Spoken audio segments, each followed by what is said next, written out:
Speeding. Speeding. Speeding. 5, 4, 3, 2, 1. The world is changing faster than ever.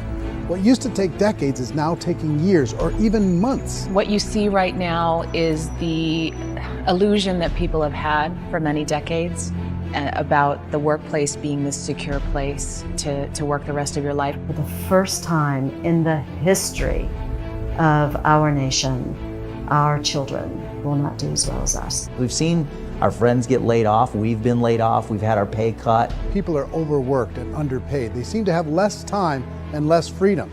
They live under constant pressure. This is going to be forced. And so even if your employer loves you, they may have to cut you. There's something wrong that on Monday morning, the heart attack rate increases by 35%. Technology is accelerating, job security is declining. It just doesn't seem like the old models of making a living are as reliable as they used to be.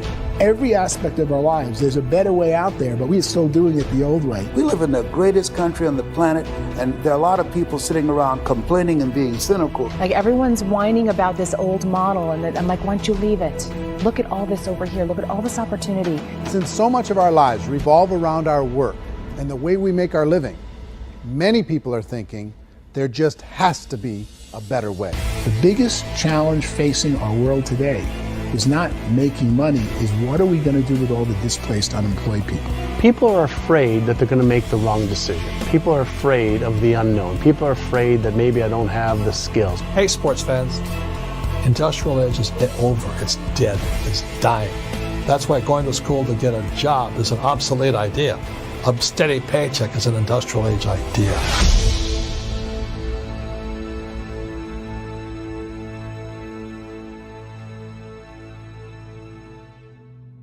It's the search for answers that has brought us here together today.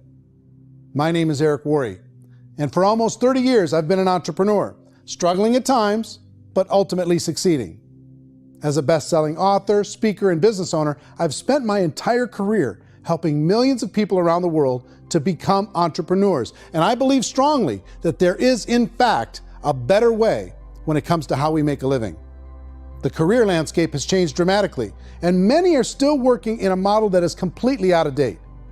What worked for previous generations isn't working as well for people today. In this film, we're going to explore 3 important questions.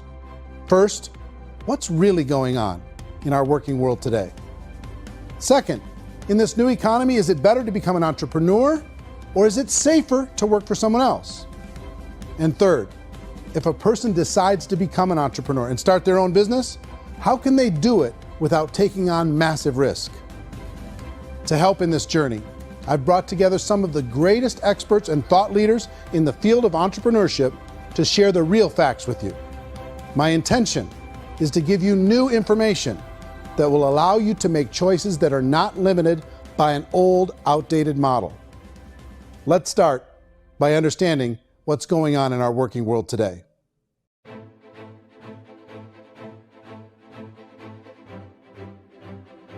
Let's look at unemployment. 30-40% of the people are honestly not working, but would be working. What our government does is if you haven't found a job in 6 months, we don't call you unemployed. We pretend you dropped out of the labor force. I've often said that unemployment, particularly structural unemployment, that's unemployment due to technological changes, is the first sign of economic growth. Think of it, 10 people live on an island. They go out every day and fish. One day, new technology shows up. A missionary brings them a net. Now, using the net, one pilots the boat, one throws the net. 2 fishermen can do all the work 10 used to. That's a 500% increase in productivity, 2 doing the work of 10, in one day. You don't have to learn a lot to learn how to throw a net instead of throw a fishing line. The island's got a big problem, 80% unemployment. But the island still has all the wealth of the fish because the 2 people produce as much fish as 10 did. Now, of course, looking back in history, these changes used to take thousands of years. And during that time, we went into farming and transportation. Some of us became doctors and some teachers and lawyers, and we developed all these new professions and new manufacturing jobs. Today, these changes are occurring literally in one day when a new technological advance occurs, and we don't have the social structures to deal with it or to retrain the unemployed people. So one of the things that I think is interesting as I travel across the country and really travel around the world is the way that we work and the way we get paid for work is changing pretty dramatically. On a global basis, everything is being turned upside down because of the rapidly advancing technologies. They are eliminating many jobs, and we have been left with many people not prepared for the jobs that exist. A lot of demand in public companies was to squeeze out all the fat and to get just as much margin as we possibly could, and fat equals humans. So this idea of job security and information age is so obsolete, but it's still taught inside our school system, and that's where the problem starts. There's no financial education in the school system, and people are still trained to be employees who work for that paycheck. This is a chart on the middle class. What's happening in the middle class, those that went to school, their incomes have been coming down for years. And parents still say to their kids, go to school, get a job. Now what happens to all those middle class people who are dropping off the ends of the chart? Well, they become what's called working poor. And this is what happens to working poor. But they say poverty is ending. Well, poverty may be ending, but working poverty is going up. And this is food stamp usage. So food stamp usage in America is going through the roof right now, because people cannot earn what they call a living wage. Most people have experienced financial pressures that I think are probably greater than they have been in the past. If you're not working for yourself, then it's going to be a pretty hard road for a lot of people. Today, if you're going to control your future, the 40-40 plan is gone, where you can graduate from college and get a job and work for 40 hours a week for 40 years. That day is gone. So some of these charts actually tell you what's going on. And this is a really interesting one, you know. People are going back to school because if I go back to school, I'll get a nice job. But this is what's happening to, it's called Sallie Mae, which is the student loan guys. Student loan is going through the roof. It's now over $1 trillion, and student loan debt is worse than credit card debt. So when people stopped using credit card, the government got people into student loan debt. And the problem with student loan debt is you can never be forgiven. See, with credit card debt, you can declare bankruptcy and all's forgiven. But student loan debt, you can declare bankruptcy, you still owe it. It's the worst of all debt. But this is the next picture. Look at this chart here. This is what's happening to wages of college graduates. It's going down. So you go to college, you rack up all this debt, but you earn less money. Now, that's not that intelligent. Average person who's been working a lifetime in America today is ending their lifetime at 65 with about $41,000 in assets. They earned just enough to survive.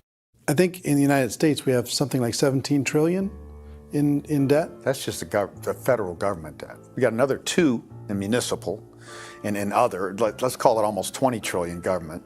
We've got 40 trillion in private debt. That comes up to close to 60 trillion.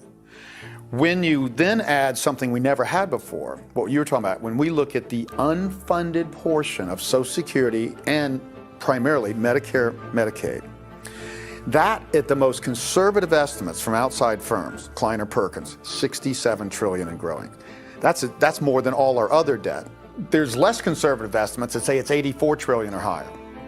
I added up conservatively $127 trillion in total debt. Debt is a financial drug.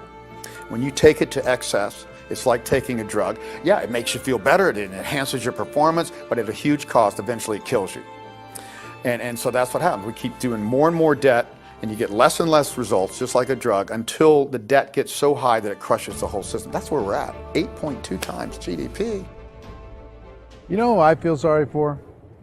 I feel sorry for the person who dreads going to work, who is sick to their stomach on Monday morning, who hates their alarm clock, who gets a little glimmer of hope on a Wednesday because it's hump day and says, thank God it's Friday.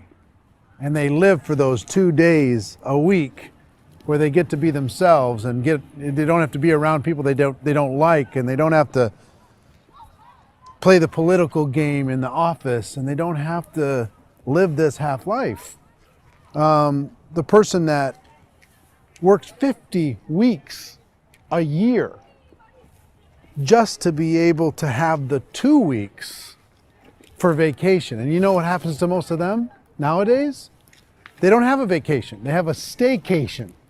They have time off of work, but they don't get to go where they want to go because they're overextended. They've got all this debt. They got all this situation. They hate their alarm clock. They can't sleep until they're done. They have to spend most of their life in traffic. I feel sorry for that group of people because there's a better way. They just don't know it. I see this really interesting attempt at rugged individuality in a 6x8 rectangle. And I feel like you're all the same, except for the little push pins of the pictures. There's different pictures. Yours is named Jenny and his is named Sujara, but it's the same people. And this is how they are, and they're just like the zombies, and there's no joy in there, there's no fun. There's always like the wacky woman who decorates her cubicle, and that's the most she can do there. You got to give her credits, right? The wacky cubicle woman. The basis for their life is worry. I'm worried, you know, maybe I'll get fired. I'm worried maybe my company will go out of business. I'm worried I can't keep spinning the plates on paying the bills. I'm worried about how do I send my kids to college. I'm worried, what if the transmission of my car breaks? That's, you know, 2 or 3, I can't fix it. People live in a sea of worry, and it eats at them. Those signs that people held up during the Depression didn't say looking for gainful employment in a cubicle. It said looking for work. Work is what we're looking for. Job is just a unit of measurement. Work is what we're going after. It's time to look in the mirror and say, it's not the economy, it's my economy. It's my little world of where I am. I need to improve. I'm not going to wait for the economy to come back because frankly, the economy is doing great in this country. So I'm here on Wall Street, the financial center of the universe, the financial capital of the world.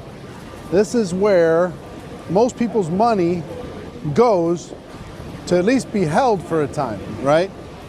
With interest rates in banks being effectively zero, and many experts are predicting it's going to stay at zero for the next 10, 20, even 30 years, people feel like they don't have any choice but to put their future into equities, to put their future into the hands of other people on this stock market, and hope that the stock market goes up, hope that the stocks that their advisors pick or that they pick goes up. That's one way to go, I guess. It's my personal belief that if you put your future into the hands of yourself, in other words, you have earning power by yourself, I think you're a better investment than these guys. I think you controlling your future is a better option than handing over your retirement to these guys. The average household income in the United States is approximately $50,000 a year, what they call the middle class. To reach the top 25% of income earners, you need to earn at least $90,000 a year. To reach the top 10% would be a household income of $140,000, the top 5%, $190,000, and to be in the top 1%, you'd need a combined household income of at least $380,000 a year. So here's the question. What do you think would give you the best chance to move up and get to the top 10%, the top 5%, the top 1% or beyond? In my opinion, and in the opinion of many, many experts, the answer is to become an entrepreneur, to become your own boss. I think you have to be a business owner. I can't, the only time I ever say to someone it'd be great to be an employee is when they've already told me they've surrendered. I only tell people who are wounded spiritually that they should be an employee. And it's that feeling that you get when you pick up the backpack off the little Cub Scout and say, "Don't worry, little guy, we'll get you back to the camp." You know, it is in no way a kindness when I tell someone they'd be a great employee. The other status symbol really increasingly is lifestyle. And people who can own their own business, maybe even work out of their house, that I tell you, people admire that. Like, gosh, I wish I could do that. The spirit of the entrepreneur is to be a risk taker and to be resourceful and unstoppable and to have a vision of yourself beyond where you are and not willing to settle for life as it is. Think about the great entrepreneurs. They're visionary. They have heart. They're willing to do today what others won't so they can do tomorrow what others can't. Personally, I don't think of the new economy, the old economy. I create my own economy. The entrepreneur's in control. I decide what the economy is going to be like. In the world of entrepreneurship, there are no limits. you can make as much as you want, depending on how much you want to work and how smart you are and how great a team you put together. There's no more lifetime rewarding business than being an entrepreneur. Why in America, where anyone could be anything, would people want to give up their freedom and become effectively a modern-day slave, told shut up and be here every morning at 7:30, leave at 5:30, and do what I tell you?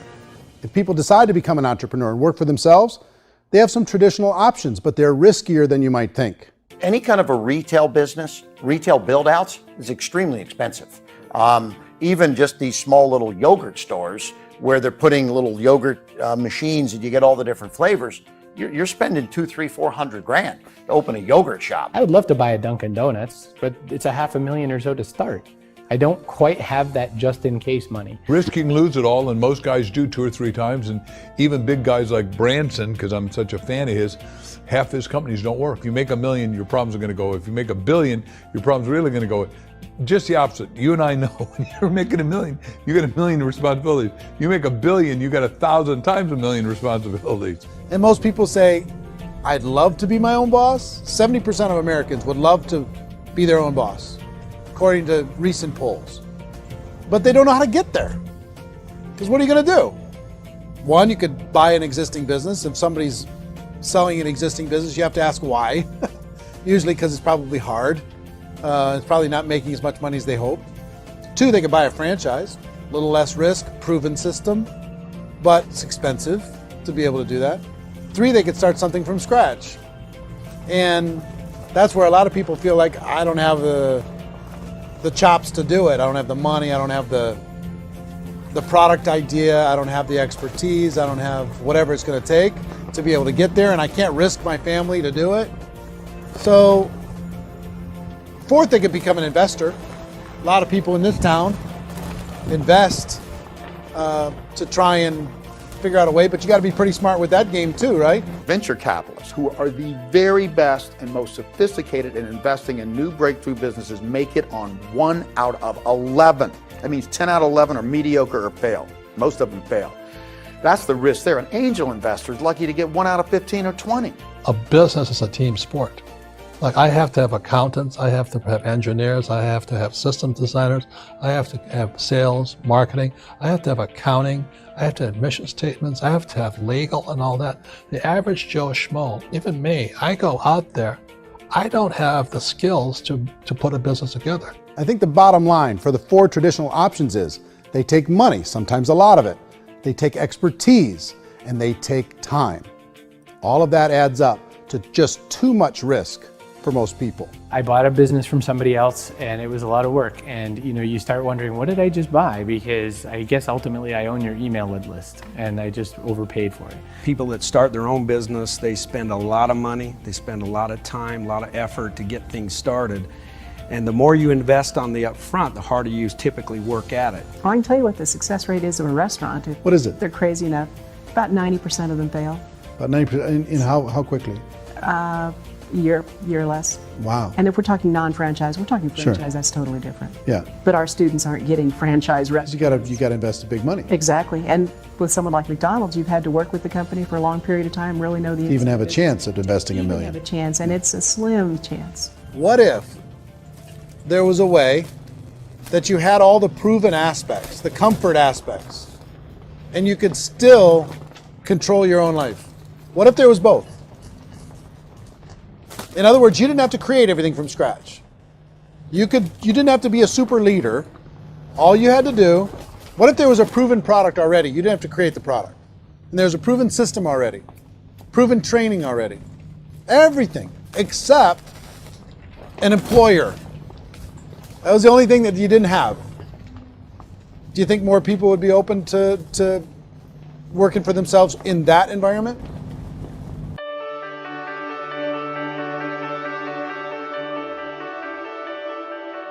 In our search for a better way to make a living, we've come to the conclusion that becoming an entrepreneur is actually safer than being an employee. And through our look at the entrepreneurial options, one particular path kept coming up from expert after expert. And I think most people will find it surprising because it's certainly a non-traditional business model. That model is for people to start their own business and become an entrepreneur through the creation of a network marketing business. Some people call it direct selling because the product is being sold directly from the manufacturer to the end consumer, cutting out the middlemen. Other people call it multi-level marketing, or MLM, because there are multiple levels of commissions paid. The most common term today is network marketing, because network marketing best describes using a large group of independent distributors, independent entrepreneurs, to move a product or service more efficiently. So my friend here, Donald Trump, and I, we always write about the network marketing industry. And the reason we support the network marketing industry is because it really is a business school for entrepreneurs. Because most people come out of school looking for a paycheck. Oh, that's terrible. I would go into network marketing like that. I think if it didn't exist, we should invent it. It is that good. I think direct selling is a great way to do business today. It's very easy to get into that industry, and you can be self-employed, be in effect an entrepreneur. When we see multi-billionaires adding network marketing companies to their portfolio of companies, that would be a clue. When we see people who are very famous authors and very famous business people endorsing the industry, that would be a clue. These network marketing companies aren't $50 million companies, they're billions and billions of dollars. They lead the stock market, they're major companies. When we're going to get it? You know, and you're going to school to work for a paycheck, but if you want to be rich, be an entrepreneur, and network marketing gives you the spirit to be an entrepreneur. A traditional company will spend up to 50% of their total revenue on marketing. Network marketing companies use a different approach. Instead of having all that extensive marketing expense, they utilize a network of independent distributors to do the marketing for them. Now, why do they do this? First, because word-of-mouth advertising is so much more effective today than traditional media advertising. Second, some products need to be explained or demonstrated, and an independent salesperson can do that more effectively than an ad campaign. Third, it's completely efficient. The company only pays for the marketing of their product if a sale happens and not before. Imagine if Amazon allowed you to become an independent distributor and paid out 40% of its revenue to that distributor group. All you had to do as a distributor was recommend a product, and if a person bought it on Amazon, Amazon would take care of all the logistics, and you'd get paid for bringing the customer. Now imagine you got paid for every purchase that customer made for the rest of their lives. Well, Amazon doesn't offer this option, but network marketing companies do. 85% of all buying decisions in our society are made as a result of word of mouth or reputation. We're recommending things to each other all the time. You know, who's your dentist? Who's your doctor? Who's your lawyer? What detergent, are you using? What legal system are you using? What product are you using? We're talking to each other about the things that we love anyway. When you go into a big box retailer, you're lucky if the clerk looks you in the eye, much less gives you any detailed or accurate information about what you're purchasing. So of course, this personal information, this education coming from a friend, a neighbor, a relative, or even a stranger, but one who has experience with the product is extraordinarily valuable. As a matter of fact, network marketing can educate consumers probably better than any other form of marketing. It certainly can do better than advertising because advertising usually has a certain hype to it and you can only get limited information. So, network marketing trumps advertising. If you were a typical sales company and you wanted to sell $1 million a month worth of product, you might go find 100 superstar salespeople. The quota would be $10,000 a month. So network marketing as a distribution system just flips the numbers.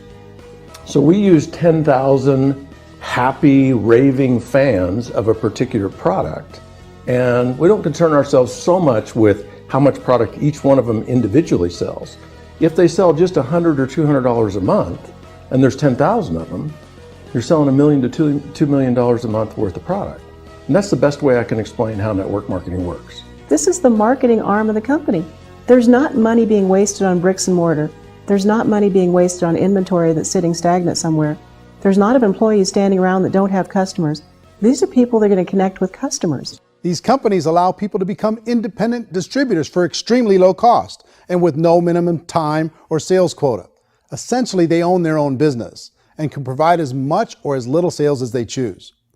In other words, the distributor gets all the benefits of traditional business ownership without the risk. The advantage of network marketing is the ease of entry, the low risk, and the low startup cost, because almost everything else has very high risk. You can get in for a minimal investment. You're buying into a system that's already been proven, products or services that have been proven to work. The keys to network marketing is providing an opportunity for the masses to get involved, providing an opportunity for the average person who doesn't have the resources to start their own business.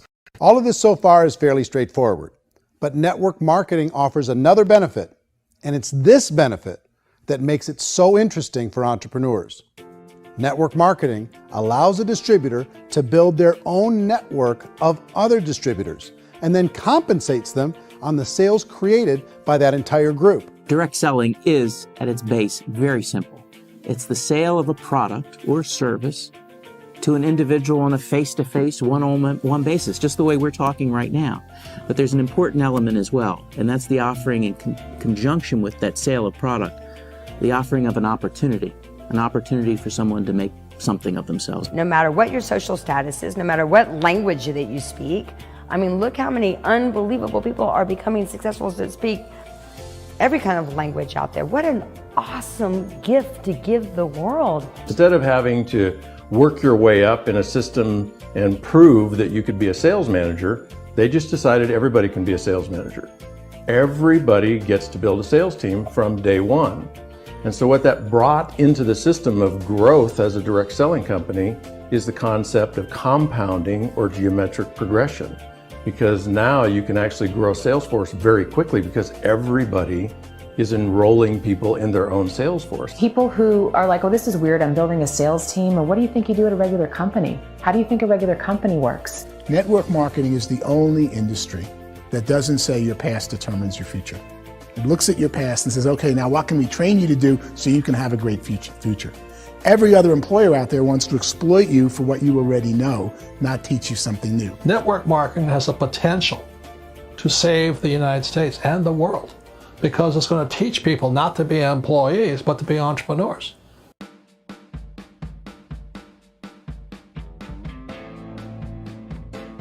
According to the Direct Selling Association, if you add up all the network marketing companies around the world, they combine to do over $178 billion a year in retail sales. To give you an idea of how big that really is, the NFL, the National Football League, does approximately $9 billion a year.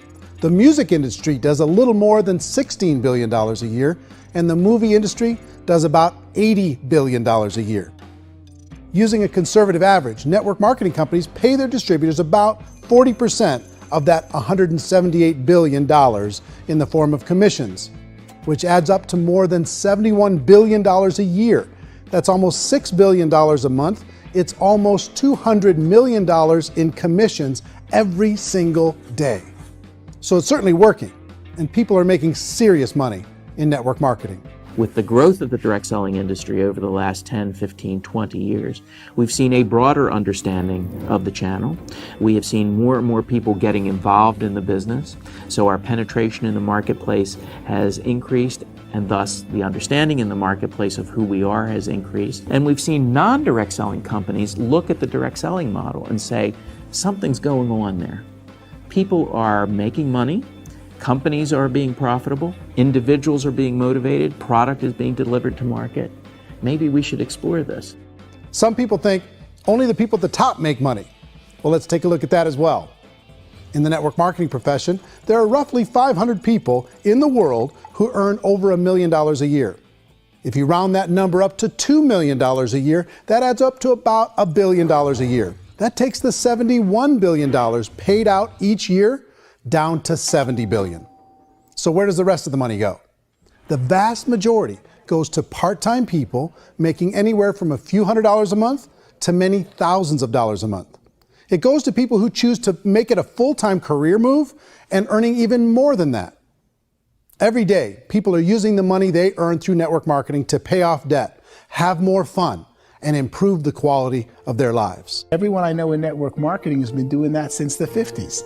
They go to work when they want to go to work. They stop working when they want to take time with their children to have a leisurely breakfast and discuss issues and driving to school. They go back to work when they get home, wherever they're working out of. The biggest thing that I've seen is people that have become much happier in their life. MLM has probably made more millionaires of more people in more countries, and I've spoken to them in 67 countries than any other single form of business, starting from nothing. If they have a choice between working a job for the next 10 years or working a network marketing business for the next 10 years, the result of working the network marketing business will be better.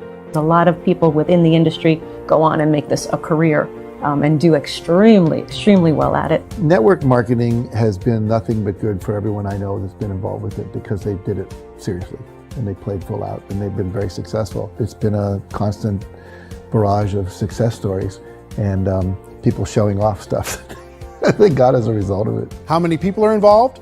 Approximately 16 million Americans and 96 million people around the world are currently participating in network marketing.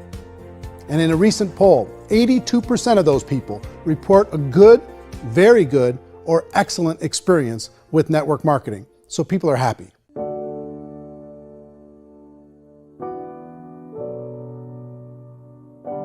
So I've taken a look at the network marketing profession and really tried to understand why so many people are confused as to the validity of this as a business. One is this pyramid shape.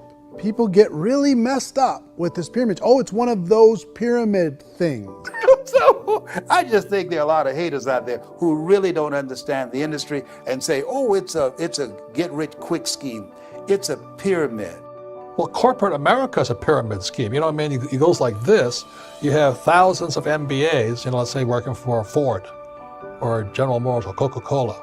If all these MBAs are all trying to get to here, that's a pyramid. Only one guy's going to make it. Every 10 years, one's going to make it. Whereas you look at network marketing, it's like this. So you're here, and your job is to develop other CEOs coming up behind you. So it's an inverse pyramid. In network marketing, it's a very simple concept. If you sell product, you get paid. It is paid based on production. There is no first mover's advantage. There is no investment component where the more somebody spends, the more they're entitled to make. So the two are polar opposites of each other. Doesn't matter what shape the company is or the compensation plan is shaped, whether it's a circle or a pyramid or a triangle or a trapezoid, it doesn't matter. If compensation is coming primarily from recruitment, then you got a problem. On the other hand, if an operation is basing their compensation to participants on the basis of sales, even when those sales are generated by people you've recruited, well, then you're a perfectly legitimate enterprise. That's the legal test, it's the practical test. Another issue that's been true in the past that is no longer true now is people used to be in network marketing loaded up with products that they couldn't sell and they ended up a loser. They ended up with a bunch of product in their garage, they ended up with a bunch of products sitting in their kitchen shelves or whatever, and they thought they could sell it and then they weren't willing to or able to sell it and they ended up with a bunch of stuff and they were bitter about it. There was this thing called front loading where you had to buy if you bought $25,000 worth of product, you got better commissions and all this. Today, it's almost all done by computer. It's direct mail, comes from a warehouse somewhere else. You don't have to have all this inventory. You don't have to stock up. It's a paperless world now. Most of it's done online. You have a back office. It really works. And I mean, the technology has changed everything. Third issue is people start talking about 99% of people in network marketing don't make any money.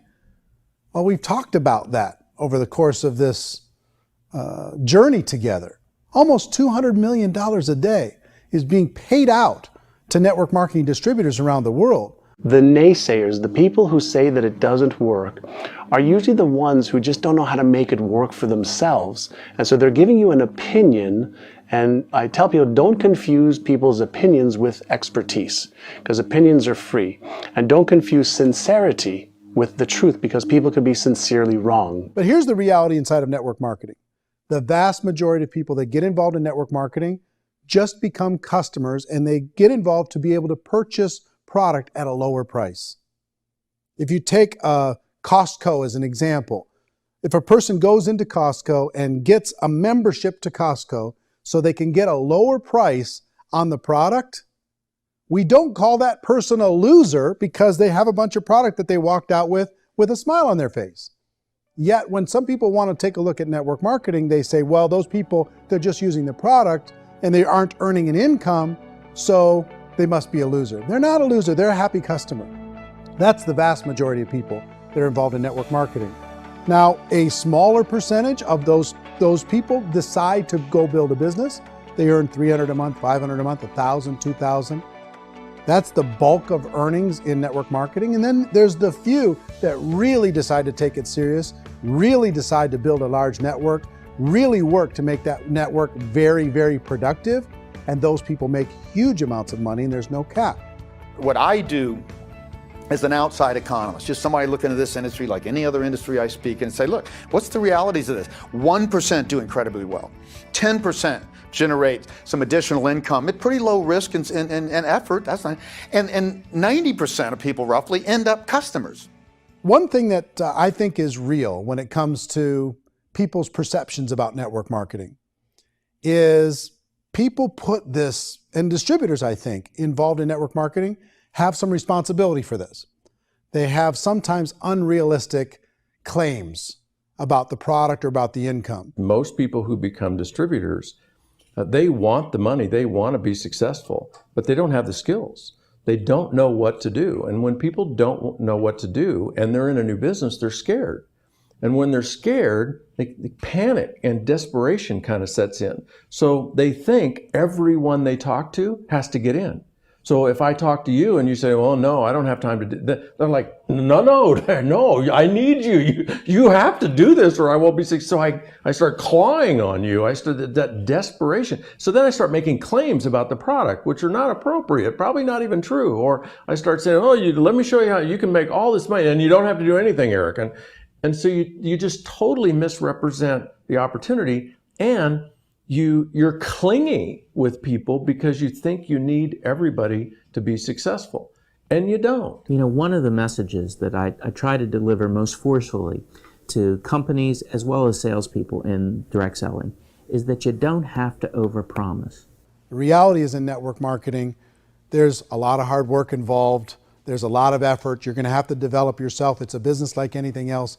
It's going to take some time, but in my opinion, it's better.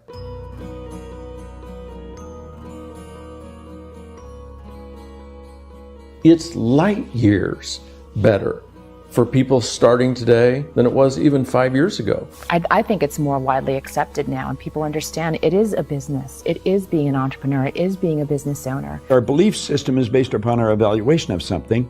And frequently, if we reevaluate a situation, our belief about that situation will change. The industry has changed and it's grown up. It's totally transformed. You've got young people today that have grown up with social media, and they understand networks. They understand how people are connected through technology, and they understand how money flows through those networks. So when they see network marketing, they don't see it the way their parents saw it. And we've all learned, the larger industry that you represent, has all learned from those mistakes and flaws and errors that have happened early on. Early algorithms didn't work the right way. That's all fixed. It's like when they design a computer program, they design the program, then they run it, and then they go back through and they debug it. The MLM industry has been debugged. This is the day of being virtual, being able to run a business from your mobile phone. I mean, it's incredible. Companies are getting smarter. They're implementing more consumer protections. They're implementing more compliance training. They're doing more with respect to product research. If you do get involved and you make purchases of inventory, even on a voluntary basis, if you decide that this business is not for you, you can leave and have that inventory repurchased by the company. There's no other business that offers that kind of protection on a voluntary, self-regulatory basis.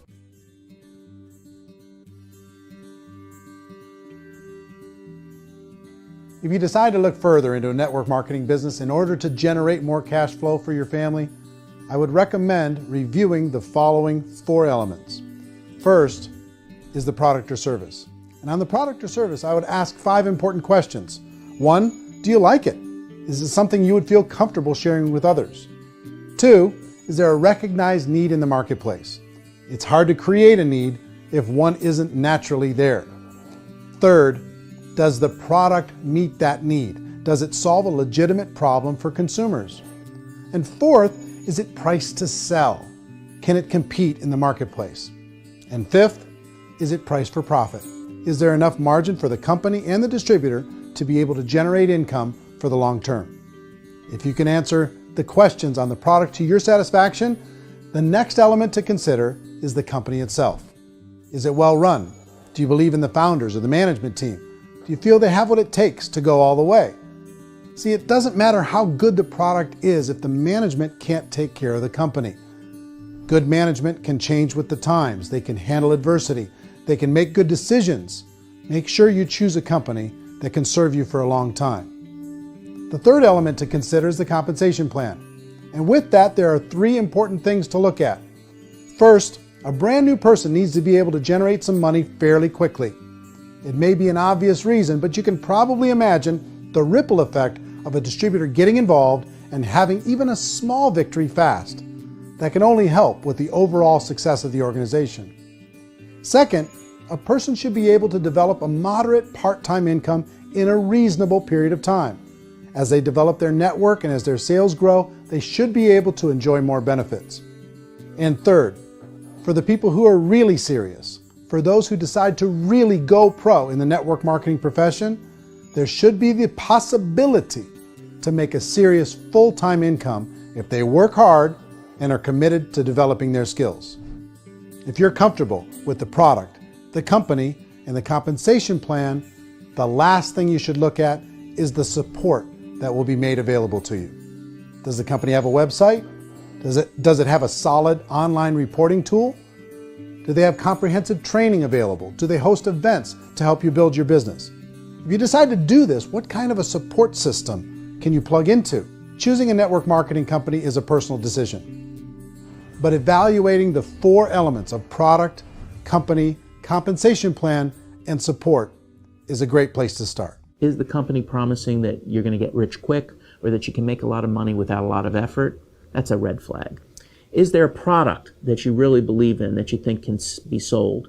Or are you being told by salespeople or the person who's trying to recruit you or by the company itself that don't worry about the product, all you have to do is recruit other people into the business? Red flag, warning sign. If you're hearing that, take a second or even a third look. Get to know the customers, the products, the business, have some success, and see where the opportunities might take you to move up in the organization. You want to find out how concerned are they about my education, my training, and my development? Is there a space for me to grow? Most important question.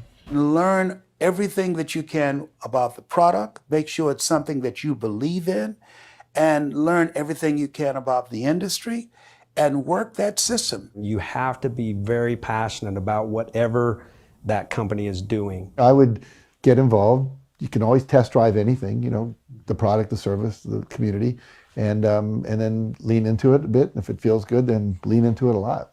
Behind me is the Lincoln Memorial. And this is a place where Martin Luther King Jr. had his famous "I Have a Dream" speech. And at that speech, he talked about his dream for equality for everyone around the world, and that's a noble dream.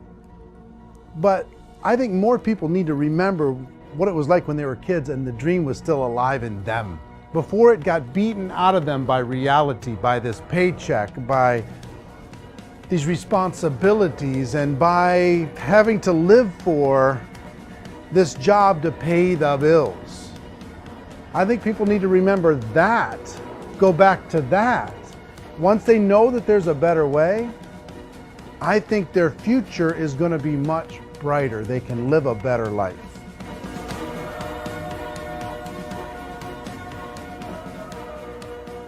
So if you're considering getting involved in a network marketing company, let me offer you just a few pieces of advice.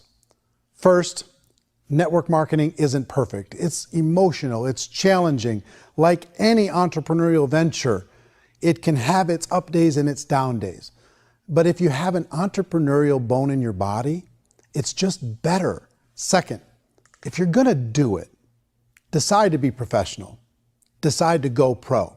It's better to do that than just be this amateur sticking your toe in the water. Third, as any professional, you're gonna have to learn some new skills. And I promise you, inside of the network marketing profession, they're not too difficult to learn. Fourth, like anything worthwhile, it's gonna take some time. Don't expect that you're going to get to the finish line right out of the gate. And fifth, it's worth it. It's worth it to be able to take charge of your life again. It's worth it to be able to control your own financial situation. It's worth it for the people you're going to be able to spend time with. It's worth it for the things you're going to be able to see and the experiences you're going to be able to experience. It's worth it for the causes you're going to be able to contribute to, the lives you're going to be able to touch, the customers you're going to be able to help, the friendships you're going to be able to develop.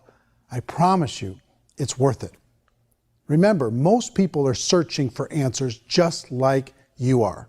But I do have to tell you the catch to network marketing. If there is a catch, if you want to understand this from an emotional point of view, people say, well, it sounds too good to be true. It's not, it's hard work. But here's the catch. Most people still don't understand it. So you're going to have to endure the loss of social esteem from ignorant people. The uneducated will think less of you. Now, if you can handle that, you're on your way. If that's going to destroy you, you know what? Entrepreneurship in general probably isn't in your future. If you can face that catch, you can become unstoppable. I want everyone to really contemplate this if they're not in network marketing. You're in a job, you probably have a mortgage, you have rent, you have debt, whatever's going on. You're in a prison. You work just hard enough to keep them from firing you, and they pay you just enough to keep you from quitting. Come on! I've been there, done that, and bought that t-shirt. In network marketing, if you run into failure, it's really just a homework lesson for yourself. There's no one to blame. You really have no excuse not to be successful. We just don't. People don't want to hear that, but there's so much available to you. If you want to be a good network marketer, be a student to the people above you, be a fellow traveler to the people on the same level, and be a teacher to those below, and know when it's appropriate to do which. People who are not afraid of asking people to buy things, or not afraid of persuading people with a chance they may say no, these people own the future. Nothing happens until something moves. So you got to go move, you got to go do something, or nothing's going to change in your life. In the beginning, you're going to do a lot of things that you don't get paid for. But as you go down the road, you get paid for a lot of things that you don't do. And your job is rehabilitate the spirit, the entrepreneur spirit in all of us. You get it back. Either give it a strong yes or a strong no, but no wishy-washy, dilly-dally stuff in the middle.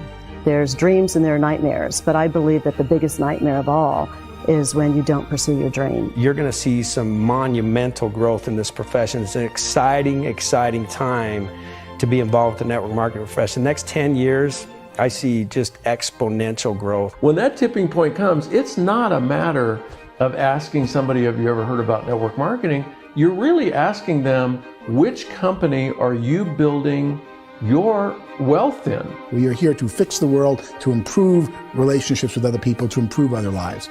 And the real reward comes as an entrepreneur at any level from teaching somebody something and watching them soar. There is no greater reward.